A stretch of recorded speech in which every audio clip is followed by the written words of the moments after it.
It was a regular day at work, nothing out of the ordinary, until something unexpected happened. Around lunchtime, I got a strange feeling, a gut instinct that something wasn't quite right. I brushed it off initially, thinking maybe I was just being paranoid. After all, what could possibly be wrong at home with Jessica, my wife, taking care of things?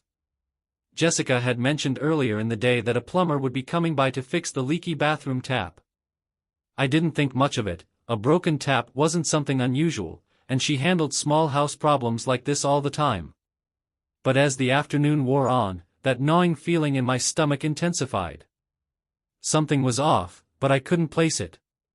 By sheer coincidence, my boss let us off early due to an unexpected situation at work. I didn't tell Jessica I was coming home early. I thought it would be a nice surprise. I imagined her sitting in the living room, maybe flipping through a magazine or watching one of her favorite shows. The thought brought a smile to my face as I pulled into the driveway. When I opened the front door, I was immediately struck by how quiet the house was. Too quiet. No sound of the TV or any signs of movement from downstairs. I called out her name, but there was no answer. I figured maybe she was taking a nap or out in the garden, and I started up the stairs, heading toward the bathroom to check if the plumber had finished the job. That's when I heard it. Soft sounds, faint but unmistakable, moaning. I froze in my tracks, unable to believe what my ears were telling me. My mind raced, trying to make sense of the situation. Maybe it was just the TV? Maybe I was overreacting? I crept further up the stairs, the moans growing louder, more pronounced. There was no mistaking it now. My heart pounded in my chest as I made my way toward the bathroom, the door slightly ajar. The moaning continued, and with it came the gut-wrenching realization that Jessica wasn't alone.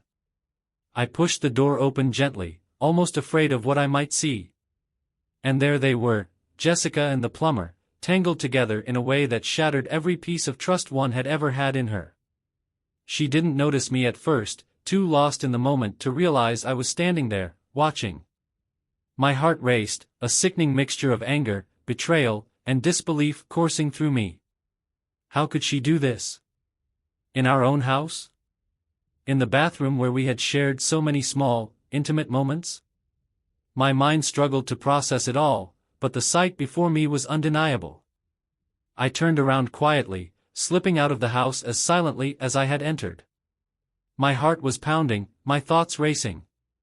I didn't know what to do next, but I knew that nothing would ever be the same again. The anger I felt in that moment was unlike anything I had ever experienced. I stormed out of the house, barely able to contain the rage that was bubbling up inside me. My first thought was to call this so-called plumber's company and demand he be fired. How could a professional act like this in someone's home? How could Jessica even allow this to happen? It didn't make sense. I grabbed my phone, shaking with fury as I started searching for the plumber's company number. But something wasn't right. I couldn't find the company name anywhere, no record of a plumber fitting his description working for any local service. I stood there, dumbfounded, wondering if I had just missed something. I tried searching through old texts from Jessica, looking for the company name she had mentioned earlier that morning. Nothing. That's when it hit me, something wasn't adding up. Why would Jessica call a plumber from a service that didn't even exist? Determined to get to the bottom of it, I started digging deeper. After a few frantic searches on my phone, I stumbled upon a result that made my blood run cold. It was a website for intimate services, the kind of website that caters to people looking for more than just simple repairs. And there, among the profiles, was the so-called plumber, a man dressed in a plumber's uniform, offering more than just household services. I felt a wave of nausea wash over me. It was all clear now. Jessica hadn't called a real plumber at all. She had hired this man from the website, disguising it as a typical repair appointment. My head was spinning. How long had this been going on? Was this the first time, or had there been others? Anger and betrayal surged through me as I realized the depth of her deception. This wasn't just a moment of weakness or a poor decision. It was premeditated, planned. She had gone out of her way to arrange for this guy to come into our home, all while pretending it was something as innocent as fixing a broken tap. I clenched my fists, struggling to keep my composure. I wanted to burst back into the house, confront her, and throw this guy out, but something stopped me. I needed to think. Charging in blindly wasn't going to fix anything, and confronting her now would only lead to more chaos. I had to gather myself, figure out what I was going to do next. Standing outside my house, I felt like a stranger in my own life. The woman I had loved, trusted, and built a life with had betrayed me in the worst possible way. Not only had she cheated, but she had brought it into our home, under the guise of something so mundane. I knew one thing for sure, everything was about to change. As I stood there, seething with anger and disgust, the idea hit me like a lightning bolt. If Jessica was going to humiliate me by bringing this man into our home, I was going to return the favor. I wasn't going to just confront them and let them talk their way out of it. No, they were going to feel the same shame and embarrassment I was drowning in. I pulled out my phone and opened Instagram, my fingers trembling with rage as I navigated to the live stream feature. 1,000 thoughts raced through my mind. Part of me hesitated, could I really go through with this? But the pain of betrayal was too strong, fueling me past the point of no return. I was done being the fool. They needed to be exposed for what they were. Without thinking twice, I hit the Go Live button. My phone's screen lit up with the familiar interface, and I was live to all my followers, friends, family, and even a few of Jessica's coworkers. My heart pounded as the viewer count started climbing, names of people popping up as they joined the stream, completely unaware of what was about to unfold. I could feel my pulse in my ears as the reality of what I was doing sank in, but I didn't stop. I couldn't. With my phone in hand, I marched back into the house, heading straight for the bathroom.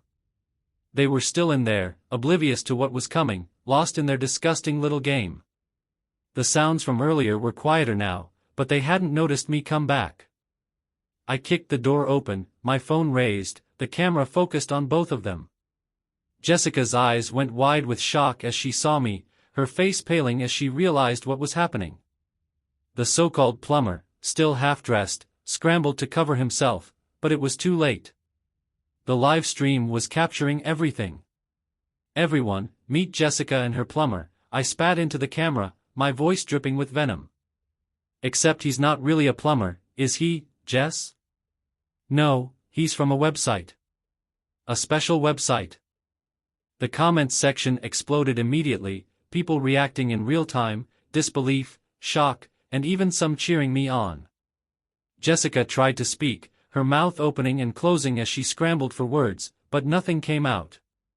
She was frozen, caught in the act, unable to escape the humiliation that was now playing out in front of everyone we knew.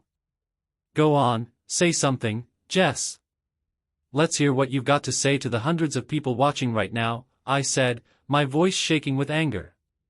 Tell them why you thought it was okay to bring this guy into our home, into our bathroom. The plumber, no, this imposter, tried to get up, stammering some pathetic excuse, but I wasn't having it. Sit down. I barked, pointing the camera at him. You think you can just walk into my house, ruin my marriage, and get away with it? Not today, buddy. Jessica was crying now, her face flushed with embarrassment as she tried to cover herself, pleading with me to stop the stream, but I wasn't done. I wanted them to feel the full weight of what they'd done. They needed to be exposed for the liars and cheaters they were. You wanted to cheat? Fine. But now everyone knows. Now you can explain to your friends, your family, and everyone watching exactly what you've been doing behind my back. I could see the fear and regret in her eyes, but it didn't soften the fury I felt. This was the only justice I could control, and I wasn't going to back down now. The comments were ruthless, people calling out both of them, laughing, some expressing shock, others disgust. Jessica's reputation was being shattered right in front of her eyes, and there was nothing she could do to stop it. You could have come to me, Jess, I said, my voice quieter now but filled with hurt. But instead, you did this. And now everyone knows. With one final look at her tear-streaked face, I ended the live stream. The damage was done. After I ended the live stream, the silence in the room was deafening. Jessica and the so-called plumber just sat there, their faces pale, eyes wide with humiliation. The weight of what I had just done was heavy in the air, but I didn't regret it. Not for a second. They deserved every ounce of shame that was coming their way. I stood there, breathing hard, my fists clenched, feeling the rush of adrenaline still coursing through me. But now that the world knew what they had done, I was ready for the next step. I wasn't going to let them stay in my house, not another second. You both need to get out, I said, my voice cold and steady, though I could feel my rage simmering just beneath the surface. Now. Jessica's face crumpled in confusion and desperation. Jack, please. I'm sorry. I didn't mean for any of this to happen, she sobbed, her voice cracking, but I wasn't listening. I had no room for her excuses, no patience for her fake apologies. She had made her choices. Save it, Jess, I said, shaking my head, my voice laced with bitterness. You didn't mean for it to happen? You hired this guy.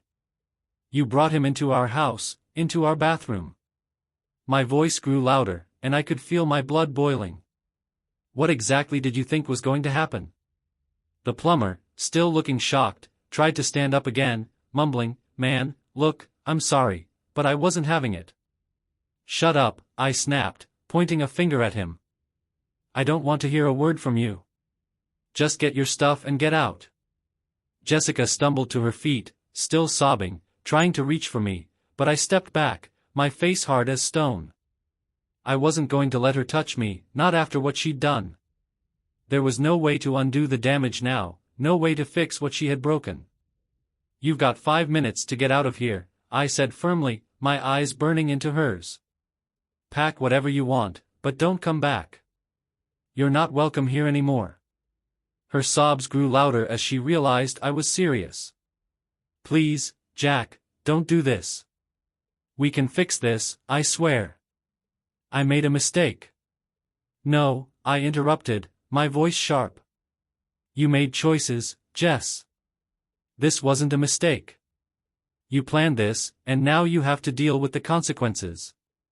The plumber had already grabbed his things, still looking stunned and sheepish, as if he hadn't realized just how deep he'd gotten himself into this mess. He edged toward the door, trying to slip away without drawing more of my anger. But there was no escaping the shame I had just unleashed on both of them. Get out, I said again, stepping aside to let him leave. He practically bolted for the door, eager to escape the nightmare he had walked into. Jessica, still crying, slowly gathered her things, her purse, her jacket, moving as if she was in a daze. As they both reached the front door, I stared at her one last time, feeling a twisted mix of anger and sorrow. I had loved her once, deeply, but that love had been crushed under the weight of her betrayal. I could never look at her the same way again. Don't come back, I said quietly, my voice heavy with finality. It's over. Jessica tried to say something, her lips trembling, but I was done. I turned away, walking back into the house, and without another word, I shut the door behind me, locking it with a satisfying click. The silence that followed was deafening, but for the first time in hours, I felt a strange sense of control return. The storm had passed, but nothing would ever be the same again. Later that evening, after the dust had settled and the initial shock of the day's events wore off, I felt a strange calm wash over me. The house was eerily quiet, but it was a welcome change after the chaos that had erupted earlier. I sat for a while, staring at nothing, letting the silence sink in. But the anger hadn't left me. It simmered beneath the surface, waiting to be unleashed. I wasn't done with this yet, there was still something I needed to do to reclaim my space, my home, and my dignity. That's when I got the idea. I stood up, grabbed an old box of matches, and headed for the backyard. There, in the cool evening air, I built a fire in the fire pit, a big one, too. The flames flickered to life, crackling loudly as the wood caught and started to burn. I watched the flames grow higher, the warmth spreading across the yard. It was hypnotic, in a way. Watching something burn always felt like a release, a kind of purging. But I wasn't going to stop there. I grabbed a few of Jessica's things, some clothes she had left behind, old gifts, and personal items that were lying around the house, and threw them into the fire.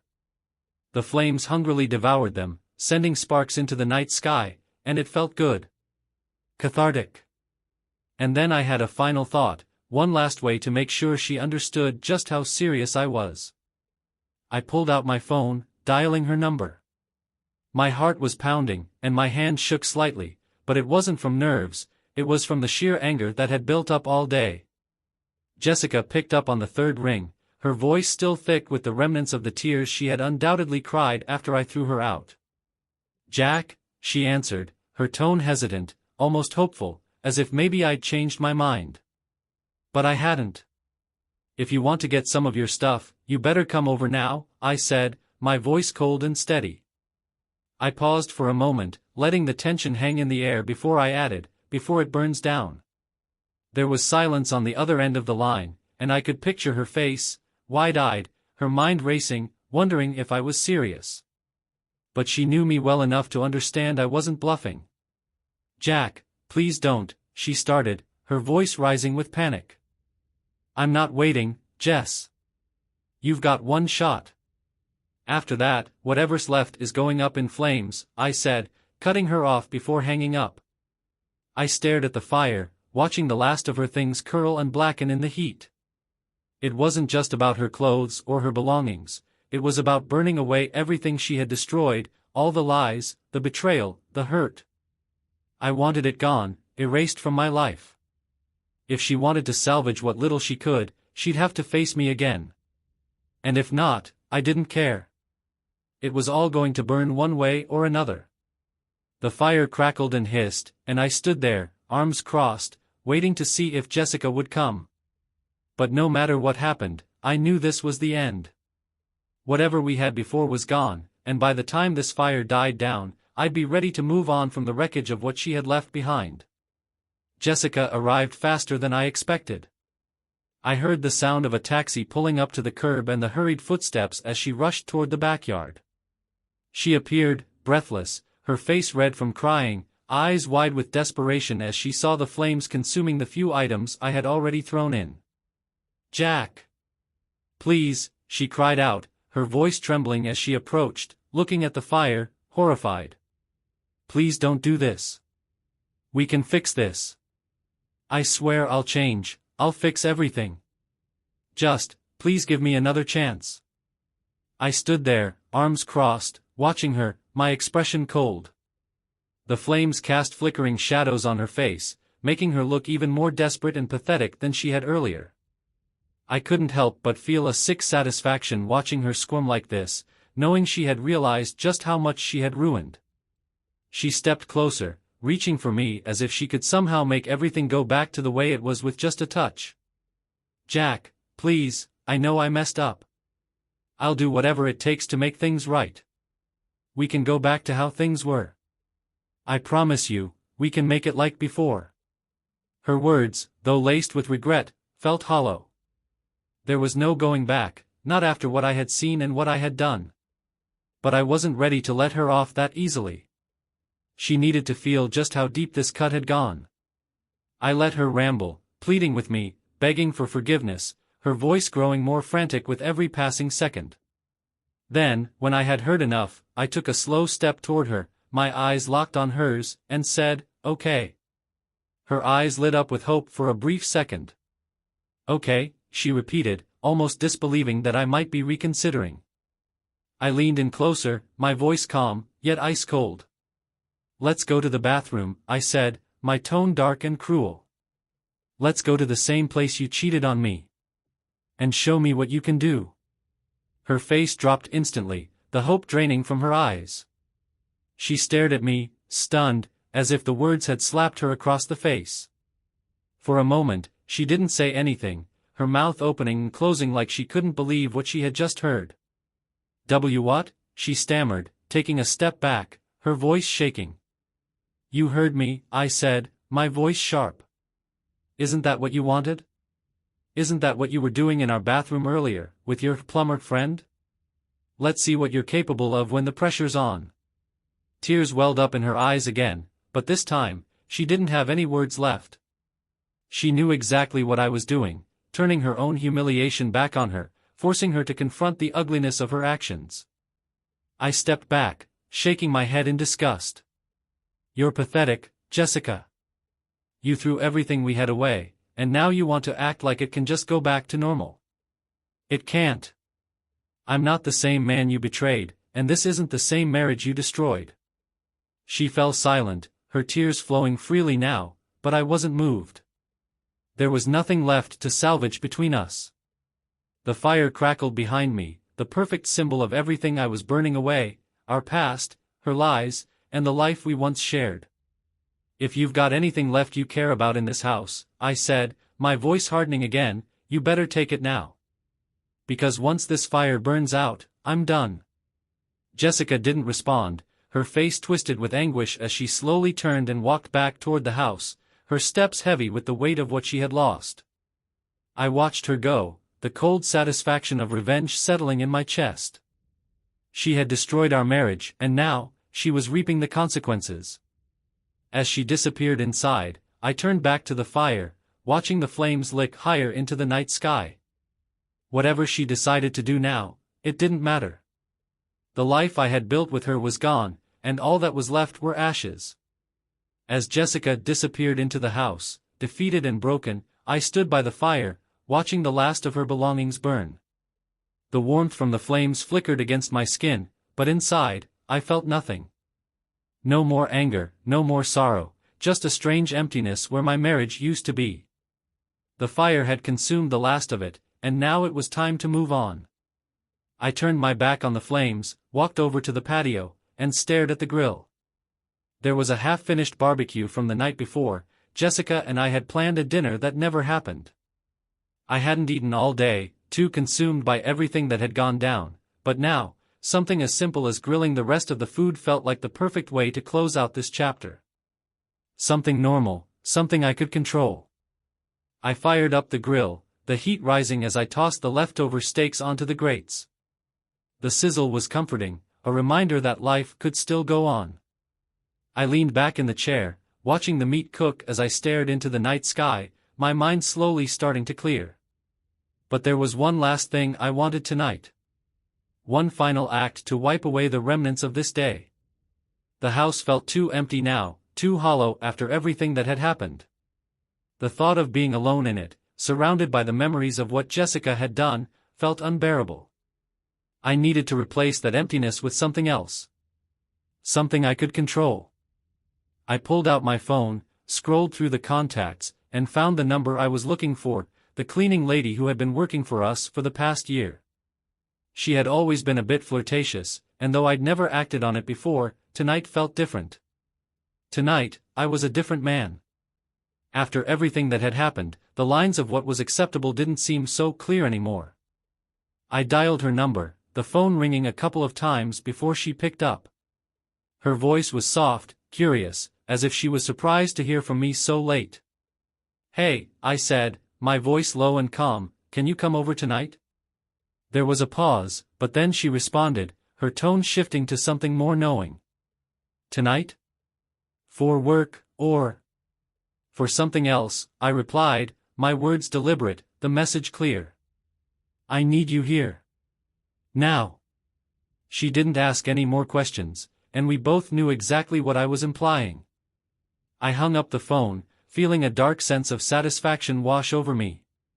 It wasn't just about replacing Jessica, it was about reclaiming my life, my home, on my terms. No more lies, no more betrayal.